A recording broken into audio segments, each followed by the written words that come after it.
မျိုးသမီးတွေရဲ့စိတ်ခံစားချက်ဆိုတာဒီရေလိုပဲတစ်ခါတလေတက်လိုက်တစ်ခါတလေကျလိုက်နဲ့အရန်ကိုနက်နဲလာပါတယ်လိန်စိတ်ဆန္ဒနဲ့ပတ်သက်ရင်အမျိုးသားတွေလိုအမြဲတမ်းပုံမှန်ရှိမနေပဲတလအတွင်းမှာတင်တိတိတာတာပြောင်းလဲတတ်ကြပါတယ်ဘာကြောင့်တချို့ရက်တွေမှာအရန်စိတ်ပါပြီးတချို့ရက်တွေမှာလုံးဝစိတ်မပါတာလဲဆိုတာကိုအမျိုးသမီးကိုယ်တိုင်ရောအမျိုးသားတွေပါနားမလည်ပဲဖြစ်နေတတ်ပါတယ်ဇနီးမောင်နှံတွေကြားမှာအဖြစ်များဆုံးပြဿနာတစ်ခုကတော့အမျိုးသားကစိတ်ပါနေချိန်မှာအမျိုးသမီးကစိတ်မပါတာဒါမှမဟုတ်အမျိုးသမီးကအရန်လိုလားနေချိန်မှာအမျိုးသားကနားမလည်တာမျိုးတွေပါပဲဒီနေ့မှာတော့အမျိုးသမီးတယောက်ရဲ့လိန်စိတ်ဆန္ဒကိုဘယ်ရာတွေကထိန်းချုပ်ထားတယ်လဲဘလို့ရက်တွေမှာသူတို့ဟာအချစ်ကိုအလိုလားဆုံးဖြစ်နေတတ်တယ်လဲဆိုတာကိုစေပညာအရရောစိတ်ပညာအရပါပြည့်အစုံရှင်းပြပေးသွားမှာပါဒါကိုသိထားခြင်းကရှင်တို့ရဲ့အိမ်အောင်ရေးဒုက္ခကိုတာယာစေမှာဖြစ်ပါတယ်အမျိုးသားတွေမှာလိန်စိတ်ကိုတက်စီယိုတုံးတစ်ခုတည်းကအဓိကထိန်းချုပ်ထားပေမဲ့အမျိုးသမီးတွေမှာတော့ဟော်မုန်း၃မျိုးကစစ်တူရင်ရွှေ့သလိုအလဲကျလွှမ်းမိုးနေပါတယ်ဒီဟော်မုန်း၃မျိုးက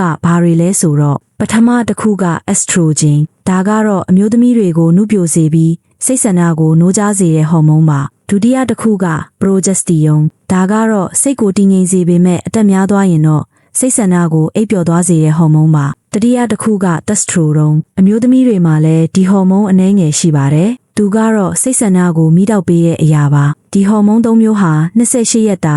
ရာသီစက်ဝန်းအတွင်းမှာအတက်အကျတွေဖြစ်နေတာကြောင့်အမျိုးသမီးတွေရဲ့စိတ်ဟာလည်းဒီရေလိုပြောင်းလဲနေရတာဖြစ်ပါတယ်ဆေးပညာအရအမျိုးသမီးတယောက်ရဲ့စိတ်ဆန္ဒအမြင့်ဆုံးအချိန်ကတော့မျိုးဥကြွေခါနီးချိန်ပါပဲပုံမှန်အားဖြင့်ရာသီလာပြီးနောက်12ရက်ကနေ16ရက်ကြာမှဖြစ်တတ်ပါတယ်ဒီအချိန်မှာ estrogen နဲ့ testosterone ဟော်မုန်းနှစ်ခုလုံးကထိပ်ဆုံးကိုရောက်နေပါတယ်ဒီအချိန်မှာဘာတွေထူးခြားလာသလဲဆိုတော့အမျိုးသမီးတွေဟာပိုပြီးလှပလာတယ်လို့ခံစားရပြီးအဝတ်အစားလှလှပပဝတ်ချင်လာတတ်ပါတယ်အနံ့ခံအာယုံပိုကောင်းလာပြီးအထီးအတွေ့တွေကိုအယမ်းခံစားလွယ်လာပါတယ်စိတ်ပညာအရပြောရရင်ဒီရက်တွေမှာသူတို့ဟာအမျိုးသားတွေကိုပိုပြီးဆွဲဆောင်မှုရှိတယ်လို့ထင်မြင်တတ်ကြပါတယ်ဒါဟာသဘာဝတရားကမျိုးပွားဖို့အတွက်ဖန်တီးပေးထားတဲ့ဗီဇတွန်းအားပဲဖြစ်ပါတယ်ဘာကြောင့်တချို့အချိန်တွေမှာလုံးဝစိတ်မပါတာလဲဆိုတော့အခုနကပြောခဲ့တဲ့ရွှေရောင်ချိန်လေးပြီးသွားတာနဲ့ progesterone ဟော်မုန်းကစတင်လွှမ်းမိုးလာပါတယ်အထူးသဖြင့်ရာသီမလာခင်9ရက်အလိုမှာပေါ့ဒီအချိန်မှာအမျိုးသမီးတွေဟာဘိုက်အောင်တာလေးပွက်တာဝက်ချံထွက်တာတွေကြောင့်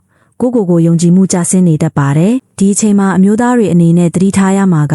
သူတို့ဟာဆက်ဆံရေးထက်ဖေးမမှုနဲ့နားလည်မှုကိုပိုလိုချင်နေတာပါဒါပေမဲ့ဟော်မုန်းတင်မကပဲစိတ်ဆန္ဒကိုလွှမ်းမိုးတဲ့တခြားအချက်တွေလည်းရှိပါသေးတယ်အမျိုးသမီးတစ်ယောက်ဟာသူ့အဖော်ကိုယုံကြည်စိတ်ချရတယ်လေးစားခံရတယ်လို့ခံစားရရင်စိတ်ဆန္ဒပိုဖြစ်ပေါ်တတ်ပါတယ်အမျိုးသမီးတွေအတွက်လိန်စိတ်ဆိုတာခလုံးနှိပ်လိုက်တယ်လို့ချက်ချင်းပွင့်လာတာမျိုးမဟုတ်ပဲမိဖို့မှာထင်းမိဆိုင်တယ်လို့ဖြည်းဖြည်းချင်းအချိန်ပေးရတာမျိုးပါအမျိုးသမီးတယောက်ရဲ့လိန်စိတ်ဆိုတာဟော်မုန်းတွေရဲ့ကစားပွဲဖြစ်တယ်လို့စိတ်ပိုင်းဆိုင်ရာနှွေးထွေးမှုရဲ့ရလဒ်လည်းဖြစ်ပါတယ်ရှင်တို့အမျိုးသမီးရဲ့ခန္ဓာကိုယ်ပြောင်းလဲတွေကိုနားလည်ပေးခြင်းက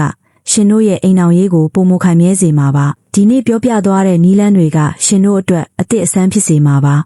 နောက်ထပ်လည်းအိတ်ခမ်းထဲကရှိုးဝက်ချက်တွေကိုသိချင်ရင်